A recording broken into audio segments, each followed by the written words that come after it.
We're live.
All right, so welcome to another impactful episode. It's number 63, and I have my lovely guest with me today, Sangeeta Mulchandani. Hi, Sangeeta. How are you doing?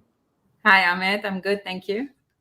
Great, great. Welcome to the show. And before I give my mic to Sangeeta, let me first quickly introduce her.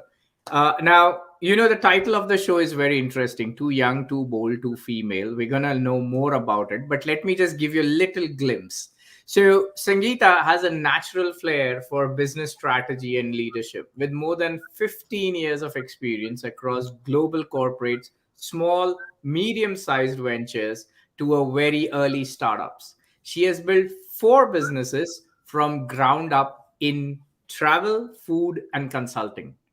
At Jumpstart Studio, that's her latest venture, she works and helps startup founders, small and medium enterprise to help them develop and execute their business and leadership strategies. From laying the right foundations for their business, finding their set of paying customers to managing growth. Sangeeta is also being a coach and mentor to, and she teaches hundreds of startups every year at University of Melbourne, RMIT, Deakin, and please apologize if I pronounce the name of the university wrong, and Melbourne Business School. She's judged several startup pitch competitions, including United Nations Hult Prize Competition 2020. And she also serves as an entrepreneur in residence at Wade Institute of Entrepreneurship in Melbourne and a mentor at Startup India and a Indian government led initiative. She also knows four languages and speaks four languages and understands nine languages. She's lived and stayed in six continents. Now, with that massive introduction, let's go back a little to understand how this young female became so bold, so global, and helping now hundreds and thousands of people take their life into their hands. So, Sangeeta, let's first of all welcome once again, and I really thank you very much for spending your quality time with me and my viewers. Let's go back like a decade or two. Let's start off with your first of the jobs, if you would like to share. Yeah. My first job, very interesting. So my first job was in Africa, in Nigeria. So I had just finished my bachelor's in IT in Chennai, in India. So I was born and raised in India. But I got married, and my husband lived in Africa then. So I moved with him straight after. And it's interesting as well because I wanted to do my MBA and I didn't do well in CAT and other things in India. So, it's a whole story as to how I landed in Nigeria at that point in time. But I landed in Nigeria, and I was young, married, bright eyed, looking forward to doing things. But Nigeria is a very interesting place. I had a bachelor's in IT, and I was, looking for IT jobs. I used to love coding. And it so happened that in Nigeria, it's really hard to find IT jobs. At least it was back then. And so I had to, through word of mouth in different places, somebody said there's a opening for a finance controller in Lufthansa Airlines. And And I didn't know head or tail about debits and credits. Right? I really didn't know anything about accounting or any of that stuff. And so they were like, but I was desperate. Like, I really just wanted a job. I was bored at home, so I needed a job. And so I went in, did the interview. My boss really liked me, but they made me sit a accounting test. And obviously I failed because I didn't know anything. And so when I finished the interview and I came out, he was like, "You're really good, but clearly you don't know anything about accounting, so I can't give you a finance controller role." But he's like, "Okay, but keep in touch. We'll see." And so for 3 months, I kept hassling him. Like I used to write emails to him every like 2-3 weeks. And I used to say, "Do you have anything for me? Do you have anything for me?" I used to keep hassling him. And it was all about the hustle. And finally, he gave me a job. He said, after 3 months of like really getting after him, he gave me a job as the HR manager for the team. And I was like, HR, like IT, accounting, HR, I don't know where I'm going. But really, that's where it started. So that was my first role ever as the HR manager in Lufthansa Airlines in Nigeria. Wow, that's interesting. Born in India, did her studies in IT, landed in Nigeria, and from IT to finance to HR. Quite interesting. So Yes. you had a very interesting start, I would say. Yes. Right. Fantastic. So you were there. So how long you were in Africa, like Nigeria? Nigeria, about 2 years. Okay. And you were there doing the HR work all this time? No, so the HR was basically it was a maternity position. So somebody was going on maternity leave and they wanted to, Okay. get me in temporary. So they got me in temporary for 3 months. And that was my testing ground. So my boss gave me a challenge. He said, if you prove yourself in this role and if you prove like you're able to do it, and that was my first job ever. So he was like, I don't know if you can even do anything. But if you can prove yourself in this, we will talk about the finance role. And so we finished so once I finished that 3-month stint in the HR division, then he offered me the assistant finance controller. He said, clearly, I can't make you a finance controller because you have no experience about this, but I can give you the assistant finance controller role. So that's the role I got. And that was the one that I was doing till I left. Wow, interesting. And I believe you also worked in India for some time. Is that Yeah. correct? Yeah. Wow. Yeah, go on. Yeah, India was in 2014 and 15. That was actually more. So I had already moved to Australia by then. I moved to Australia in 2009. Okay.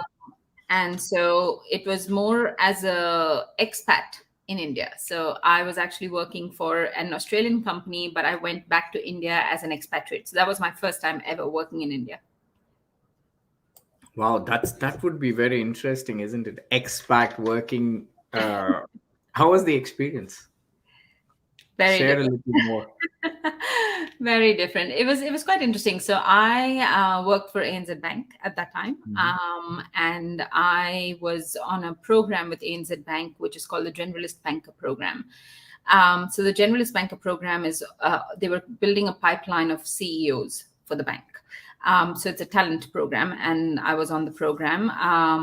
And so the whole purpose of the program is to give you experience in different countries and build breadth across the bank. So you do different roles and you get breadth and you keep climbing the ladder. And so as part of one of the roles that I was meant to do, I was given a 2-year assignment in India to go and manage a large operations team in India. So it was a team of 60 people. And that was my first time managing a team through team leaders. So like being a skip line manager. So I'd managed teams before, but this was the first time I was doing it through other people. And so that was the assignment, and I was meant to go to India. And a lot of people before I went to India from here told me, why do you want to do this assignment? Like, India is not very friendly for women leaders and, things like that. So I got a lot of those comments, and I said to them, look, I mean, have you looked at Indra Nooyi, and have you looked at there are women leaders who are from India, who are leading companies in India as well. And, India's progressed a lot since then. So I don't think that's going to be the case. And for me, I hadn't worked in India ever. That was my first time ever going back to India and working there. So, after 8 years of sort of working outside of India, I was going into work in India for the first time, and I was really excited because to me, it's like that's where I was born and raised. That's my motherland. I know the culture, I know the people, I know how things work there. So I was really excited to do that. Yeah, Wow. but of course, the story was quite interesting when I landed there. Yeah, I would love to, because I'm sure there it's one thing born in India and all that, but yeah, working culture is quite different. I would love to. Please continue. Let's hear it. What happened when you reached India? Yeah. So when I went from here, I think the first piece for me was I was really, because I was going to manage a large team, and through team leads, and so I was being a manager and managing through team leaders. So for me, it was I think my biggest fear was that am I going to be able to am I going to be able to manage the team, first of all, and two is like, are people going to accept me as a leader Mm. coming from a different country? And hadn't been there. So for me, I suppose that was my biggest concern. And so I'd already sort of put down my plans in terms of how I want to approach that and what I want to do about it. And I wanted to sort of meet my people face to face. I wanted to get to know them on a personal level before we even started working together. So I went in a week earlier than I was supposed to start. I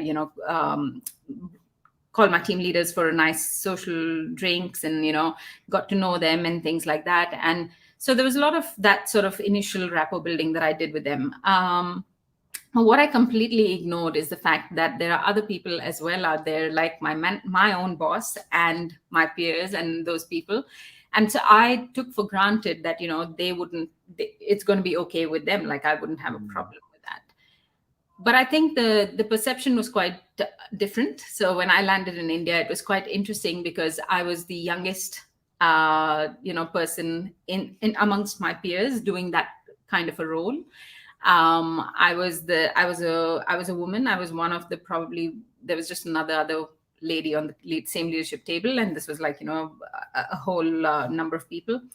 And then there was also the fact that I come from a different sort of cultural experience from a working perspective. So I would speak my mind. I was not not very I wasn't too, like, for me the hierarchical piece was not it wasn't something that I'd experienced through my journey here, because a lot of the hierarchical I suppose nuances, you can still we still voice our opinions here in Australia. We still say what we want to say. It doesn't matter if your boss is sitting there, your skip line manager.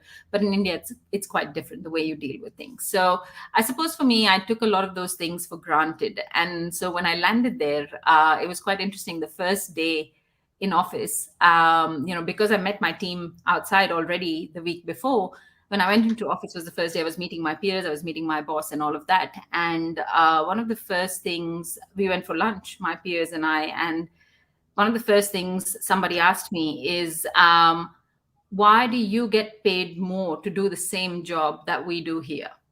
Why Wow. do you get paid in dollars and we get paid in rupees? And to me, I was shocked. I was like, you should be Mm. happy for me. Like, I'm an Indian and I've actually, Okay.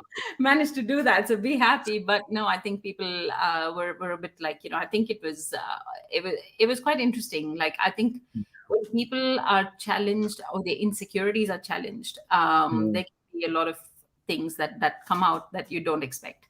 And so I didn't expect that question. And then there was another question and another question. And then when the third question of the same sort came out, for me, I was like, look, have you taken the opportunity to go outside of your comfort zone, outside of your country, and work in a completely different environment, learn to adjust in a completely different culture, clean your own toilets, homework, clean your own sort of cars, your own sort of houses every now and your own, done your own laundry, done your own dishes, and managed to get a job and managed to study and all of those things? If you've done that stuff, then you deserve it too. But if you've sat in your comfort zone and done exactly what you are meant to do, then don't expect any different results. So I suppose for me, Wow.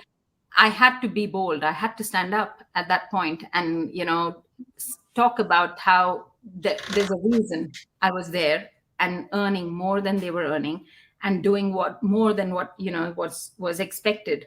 And so I think that's where there's been a lot of, like, those comments didn't stop for the whole 2 years that I was there. There was a lot of ups and downs through that. I Mm. think that was probably one of my most challenging roles ever. Wow, wow. No, I can certainly imagine because like I've I've worked for an American company most of my life, and Yeah. I've been onshore, and then we have this sort of an issue. But I'm also very not curious, but you might have really pissed off many people when you said that sort of a statement, right? Because people do, they don't most of the people, it's not just about India or whatever. It's like, sometimes it just happens that somebody who's outside the organization or who's outside this their comfort zone area, and they just come and they you feel. And of course, there is definitely, I completely agree on the fact that if it's a female, okay, there is this whole issue still around, whatever people might say, but I still sense it many a times that, when you have a female manager, or if there's a female senior person or a colleague, there's always this little tension that goes into somebody's head. And I can only imagine what sort of a situation you have been through for those 2 years, like, because it's not only getting the work done, but it's all these mental challenges that you keep getting through, because I'm sure there might be some little conflicts here and there, getting work done or getting your assignments done, reports on time, and so on, right? How did you manage these 2 years to your best? I think for the first year was very hard, right? So the first year, I took a lot of things. I took a lot of things too seriously. That I like on reflection, I can say this, like on reflecting back in hindsight, is like I took a lot of things too personally. I took a lot of things too seriously. Like for example, there was a comment made because because that was the comment made in the first day, and then there was another comment made by my boss a couple of weeks later, is like, we didn't even want you here.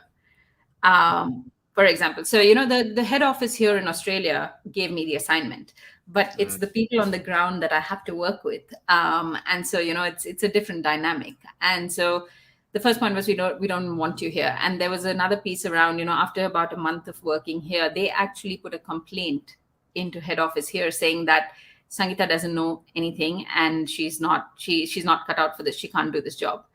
And it was quite interesting because I found out, because obviously head office, I was on the talent program, right? So people know my work, they've seen my work here, and they've seen what I do, and I have a lot of people here who can vouch for my work. And it was interesting because when the talent program manager called me and he spoke to me, he said, I don't know why this is coming, because I know you really well, but this is what they're saying. And I said, and I was blindsided because I had no clue about this. And I was like, but who's saying this? They're like, oh, your boss. And I'm like, but why hasn't she given me the feedback? yeah. Like, give me the feedback first. And if I don't improve, then you can escalate it. But what's the point? So you can see there's behavior patterns here that were coming to the fore. And so for me, after about 1 or 2 months, it came to a point where somebody told me, you need to work harder. Like, I was working the normal hours that everybody was working. I would still go to office at 6, 7 in the morning, and finish up at 5. They said, you need to work harder. And so I took that a lot on myself. And what I did was, I started going to work at 2 a.m. in the morning, because my team Oh, would start at 2 a.m., right? So they used to service Australia. So they would start at 2 a.m. To do the job with the 5.5 hour difference. So they start at 2 a.m. And so I would be there at 2 a.m. But the thing is, my team worked in shifts. They would work 8 hour shifts and then roll off. And, people would come in and roll off, and they would still work until 4 p.m., but they would be working in shifts. But me, I started at 2 a.m. I would work until 5, 6 p.m., go back home at 7, have dinner, go to sleep, get up again, back at 2. And I did that for a good 5, 6 months. So because for me, I felt like I had to prove, mm, uh, I had to justify my salary in dollars. I had to work doubly harder. I have to, people think I'm not good here, so I need to prove myself. So my whole first year of that assignment went doing that. And the trickiest part also was, like, my husband didn't move with me to India, so he was in Australia. So I was pretty much alone. So I didn't really have any support system. I didn't know anybody. I was in Bangalore. I didn't know anybody then.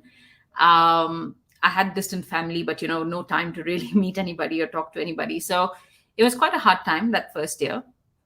But in the second year, what clicked me is, why am I doing this? Like, why am I taking this on myself? And that's when I think the bold in me sort of came back again. So I suppose the first time when I went in, I was quite bold at that point, but I gave in, like I gave in to the pressures.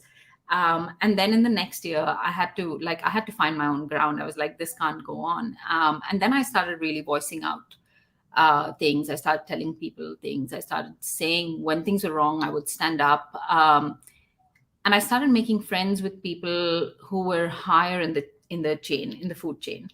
And so that really really worked, because I've always been good at that. I'm always good at influencing higher ups. And I think for me, I just went back to doing that. Like I went back to creating relationships higher in the ecosystem, which would then have they would influence down again. Yeah. And that really really worked for me.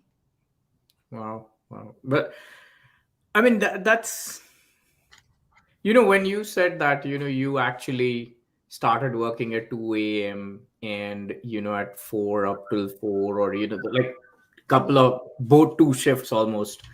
The point is, and I do understand this, because a lot of time, when a criticism is thrown onto us, we always try to prove people wrong, and in that scenario, we actually do certain things which we are not supposed to.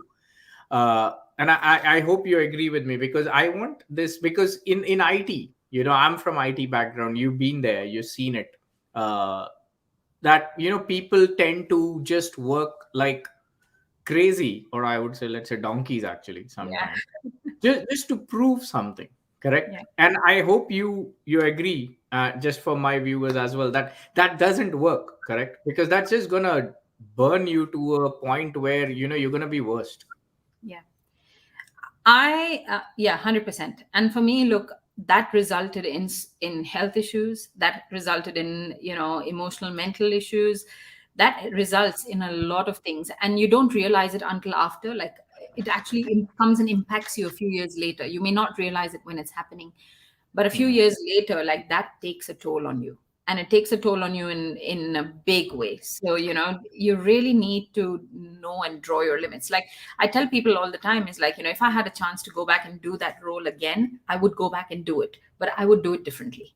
And I know what I would do differently this time. So it's, you learn through these experiences. But if there's any one message that I want to give from that, is really, it's not about you. Like, your job, when you do a role, it's not about you. Don't take things personally. Don't prove to people. You don't have to prove anything to anyone.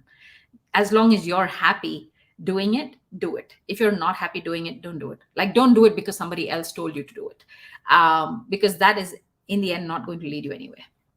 Lovely, lovely. That's really, really nice message. I completely agree in the fact that it's not something I always tell this to people, is that you respect me because of my designation. If you And that's why sometimes people listen to, like I told this in one of my organizations, is that to my managers, in a very polite and a friendly way, is that when you call a meeting for 50 people and you talk about gyan, all right, and he understands what gyan means. So I said they listen to you because of the chair that you're sitting in. The moment you remove the chair, it's just gyan now. Yeah. So it's better to have some actions, when you discuss, or something, involve some stories, give some anecdotes or something, so that people can understand. But yeah, your point is really, really valid. Now, how did you, so that was all your working thing. So how did you land up now as, helping startups? And how did you first, tell me about your startups that you've done, like in travel, food, and consulting? Yeah, good question. So I obviously I came back to Australia after that stint. Worked in a number of different roles after that, and in 2009 I decided to take a career break. So in Australia, we in my, at least at ANZ, we had the opportunity to take a year off work. And so I took a year off work, but I'm not the kind of person who can just sit down and chill. So I need to do something. And also, I'd always thought of doing something in business. I come from a business family. My mother, ran her own businesses for many, many years. Now she's retired. My father still runs his business. He's in the 43rd year of his business. So, it's something that he built from the ground up. So I come from a business family, and I've always seen people in my family do business. I was probably one of the first people to do a job, even a corporate job. So for me, I think business was sort of always in my blood, like they say, right? So it's something that I always had something to it. I always knew there was a pull there towards business.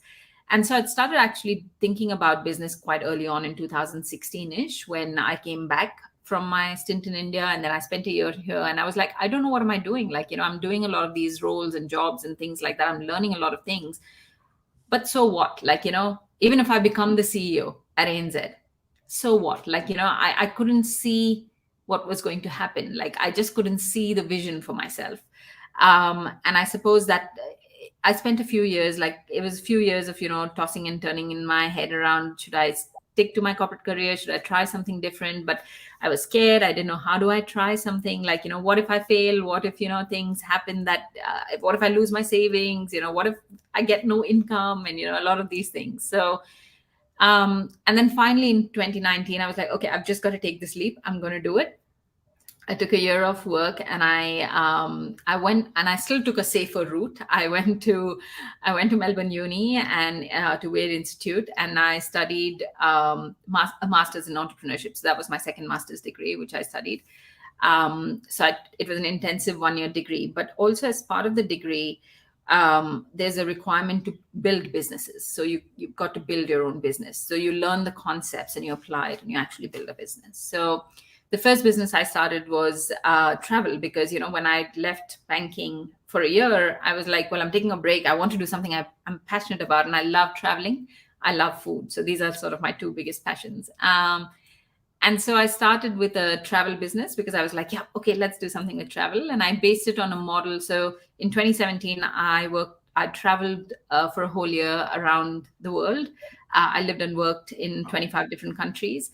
And so I wanted to sort of replicate that for people, because when I travel, I meet the locals. I don't travel like a tourist. I go meet people. I make friends with them. I cook Indian food, and I invite locals over, and I, feed them, and then they invite me over and feed me in their houses. So those sort of things, I love those sort of cultural exchanges that happen when I travel. And I thought, a lot of people don't experience travel like that. And I wanted to create a travel experience business for people who want to travel, but travel more to understand and learn about the culture, not to just go take pictures with the monuments.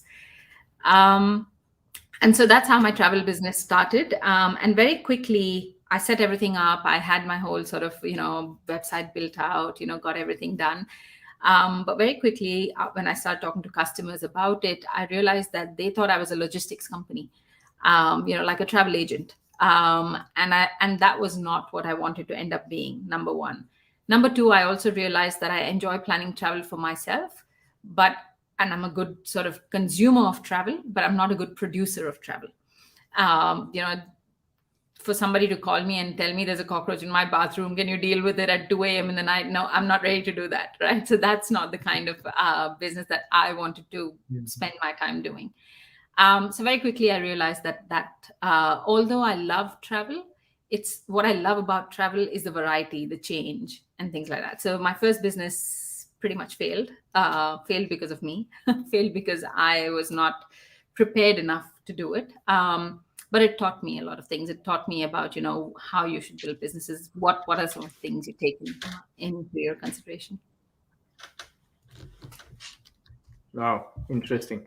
I have Okay.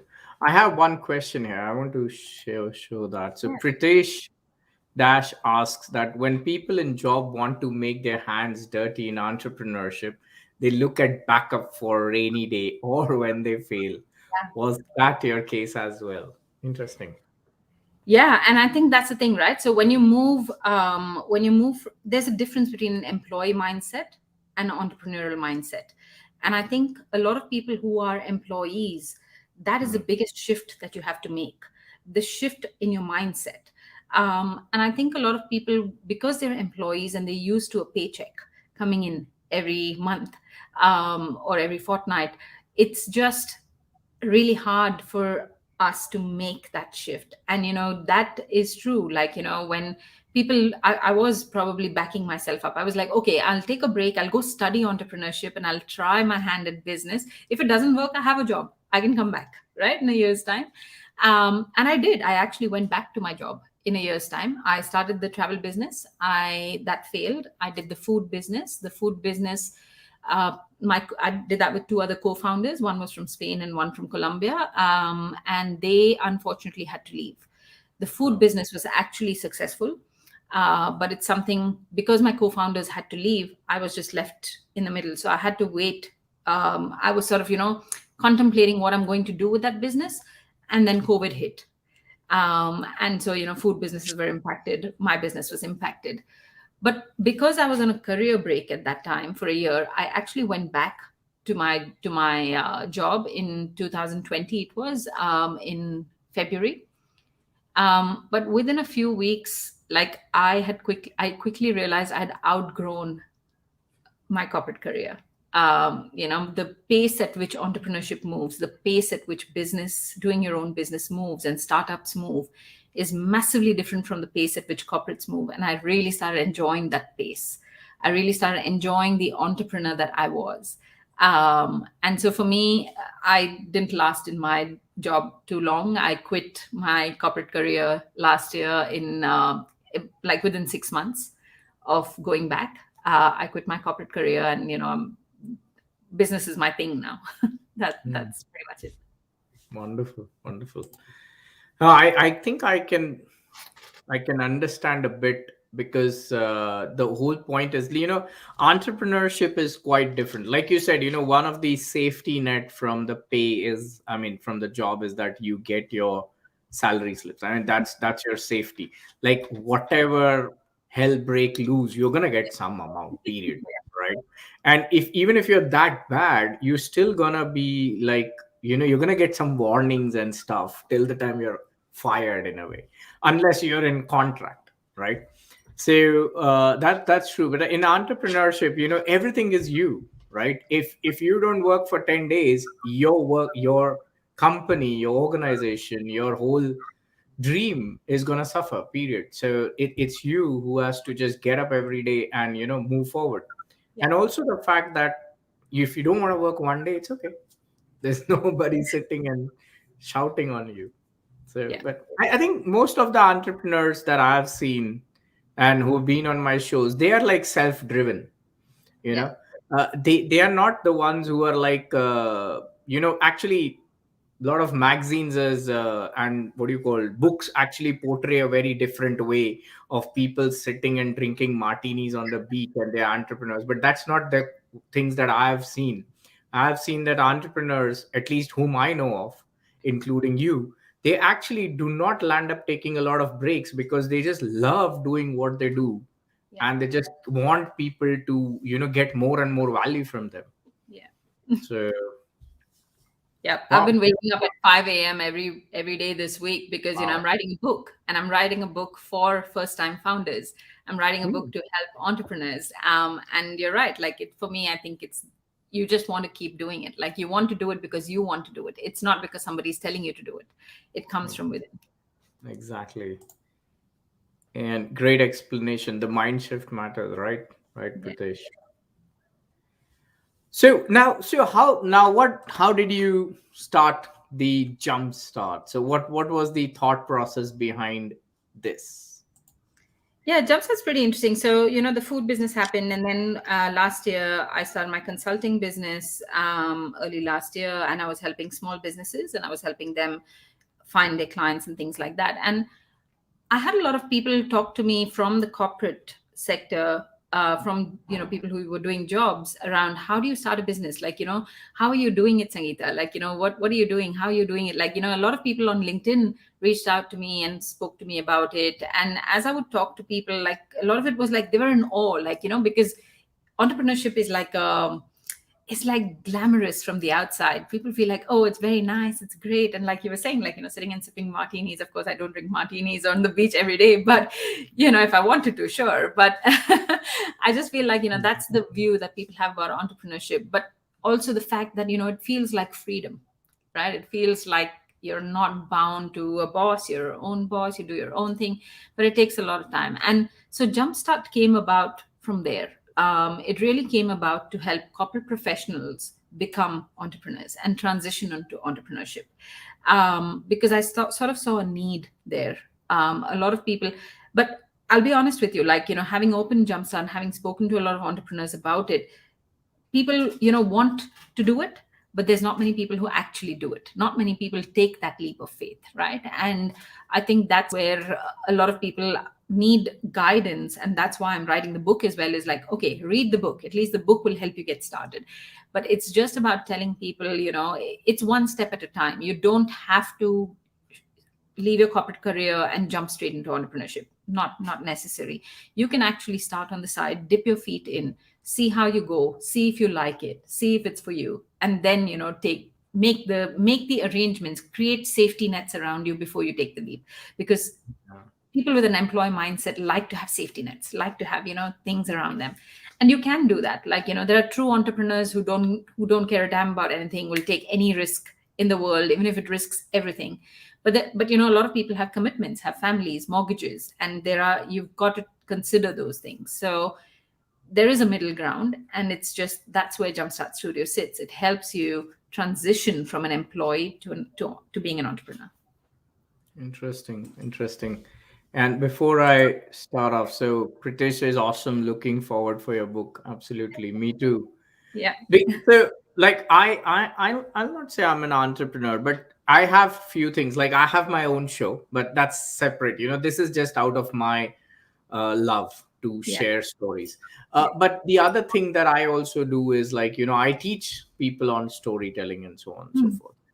But you're absolutely right. The fact that I definitely took some break, and and it's not easy. It's not easy to get your business. I had good amount of losses, and eventually I had to get back onto the corporate world, because, like you said, there are mortgages, there are other things that you need to take care of. But yeah, it's going to be very interesting. I'll be surely looking forward to connect with you further, and definitely look forward for your book to read. But now, so what exactly do you help in the Jumpstart? Like, if someone has to connect with you, what all things that do you help them with? So if you jump onto my website, you will see it. It's called jumpstartstudio.com.au, and there are 6 key things. So when you start with business, or if you have an idea, what we help you do at Jumpstart is really do the customer testing side of things, because a business is not just you. Business is about co-creating with your customer. And a lot of people miss that. A lot of people get so attached to their idea. I have this brilliant idea and I'm going to make something out of it. The first thing we do at Jumpstart is get you to detach from your idea, because your idea it's not the brilliant idea that makes a business. It is how you execute that idea, what you do with that idea. And that idea, the world has to validate that idea for you. And so that whole validation piece, getting validation for your idea, is probably the biggest outcome for you. Is, does this idea even have legs?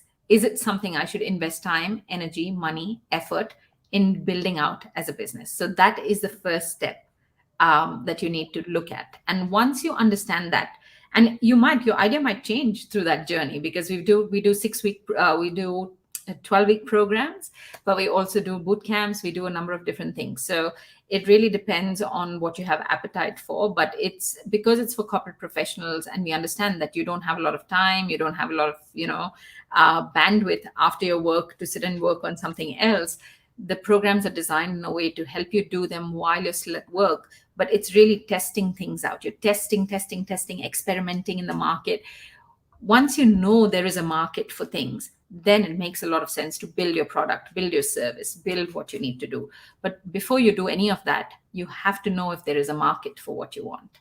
And so flipping that thing about you, flipping your mindset, flipping your, giving you a taste of entrepreneurship. That's pretty much what it is. And once you've found the taste of entrepreneurship, then obviously if you want to grow, we work with you one-on-one to help you grow your business. Wow, I really liked when you said that, your business, your idea needs to have really it has legs or not. Because it's absolutely interesting because to hear that, it's not just about that a thought popped in your head and that's gonna change the world, right? Yeah. Because like you said, it has to really work, okay, in the current situation. Yeah. And that's the link for all the viewers. That's the link. It's of course there in all the platforms as well with the comment section. But yeah, so but that's really interesting. So do you help people within Australia, or is it anybody who wants to get onto the entrepreneurship journey? Yeah, look, I speak to hundreds of entrepreneurs all the time. So, I do a lot of pro bono work. I do a lot of work with universities, so it's not necessarily only limited to Australia. I have people in India that I speak to often as well. And because I'm a mentor with Startup India, that's another sort of arena that I'm starting to get really deep into at the moment. So I'm to me, it's location agnostic. Like people, it's not different if you want to start a business here or you want to start a business there. What you have to do to start a business is test your idea first, test if it's got legs. And to do that, it's not country specific, it's not industry specific. It's not like, somebody comes to me and says, oh, but what you're talking about only works for a B2C business, doesn't work for a B2B business. No, everybody in B2B also there are people, right? So the decision makers are people. So until it all gets replaced by systems and robots, you're still talking to people, so your testing will still happen with people. So it's how well you can understand people, and that's how well your idea will translate into the market. So Wonderful. it's industry agnostic, it's location agnostic. Fantastic. That's good to hear for many of my viewers, I'm pretty sure. Why the reason is because it's not just about sometimes people are held back that, oh, Amit, you have a guest from XYZ country and it doesn't work. And that's the reason I thought, let me ask and clarify it for Yeah, all the viewers. yeah, absolutely. Because I think it's more of the mindset first, and then are you ready? Then let's test your idea into the market wherever it is. Doesn't matter. Like you said, it's going to be people. Consumers are people, Yeah. and that can be tested out. Fantastic. And how can people reach you? Can they go to the website and connect with you from there? Yeah, absolutely. There's a lot of free resources on the website as well. So if anybody's thinking of businesses, please go to the resources section. You can download stuff from there for free and use it. It's I don't charge for any of this stuff because I just feel like there needs to be more entrepreneurs in the world. So just get out there, look at your resources, and if if you're keen to contact me, there's a contact page. Just email me. There's my contacts, my phone numbers, my email. Everything is out there. So feel free to reach out anytime. Awesome. Yeah, there's a whole lot of information there. I've also shared it here now. And Pradeep, yes, hi Pradeep. So with that, it always happens. I generally think that my show is always going to be like 25-30 minutes. Never happens like that. But I'm always happy. At the end of the day, the whole point is to, get my viewers a guest whom, they can learn something and, whom they can also connect with and, move their life next level. Fantastic. With that, let me ask you my common question that I ask to all my guests is that, Sangeeta, do you think that sharing stories impact? 100%. That's the whole reason I've written a whole book about it. And there's lots of stories in my book. But yeah, stories impact. Stories impact because when you tell somebody a story, it creates a vision in their head around the story. You can imagine you can imagine what this other person is saying or this other person is going through, but you also relate. And that is the biggest factor. When you create relatability through stories, I think the message sticks longer. Wonderful. Well, that's really, really nice. Stories relate and it's gonna stick longer. Fantastic. With that, we are at the end of the show. Before I give the mic back to Sangeeta to close the episode, let me just tell you if you want to connect with Sangeeta, please do so. I have shared both the links there, the link of her site and the link of the free resources and the contact page. Connect with her, go on to LinkedIn, type in her name, and you can also connect there. And she has things that she keeps posting on LinkedIn. Go and read them. And if you want to come to my show and share your story, or somebody you feel that want to share their story, just ping me and I'll get back to you. With that, Sangeeta, over to you for last words for the viewers. I just feel like, thanks, Amit. Thanks for having me on the show. And thank you for people who are watching today. I think what I really like about what Amit does is, he brings on people and shares stories of people across the world, which you may have never met and will never probably have the opportunity to meet. So he creates a platform to actually connect you with people. So I think take advantage of that. And if there's anything that you think I can help you with, just through the stories I've shared today, feel free to reach out. I'm always happy to chat to you. Fantastic. And please look out for the book. When is the book planned to come? Expected in February. So Fantastic. it's just going through just finished the manuscript today, and it's gone out to readers. So just like you co-create your business with your customers, you have to test your book as well. So I'm testing my book with my readers at the moment. But yeah, February is when you can expect. Fantastic. Yeah, it's quite near. We're already ending 21 now. Wonderful, wonderful. So please, yeah, I'm gonna be in touch with Sangeeta anyways, and I'm gonna definitely put the link to all the viewers onto my platform as well, so that you can go and grab the copy when it launches. Okay.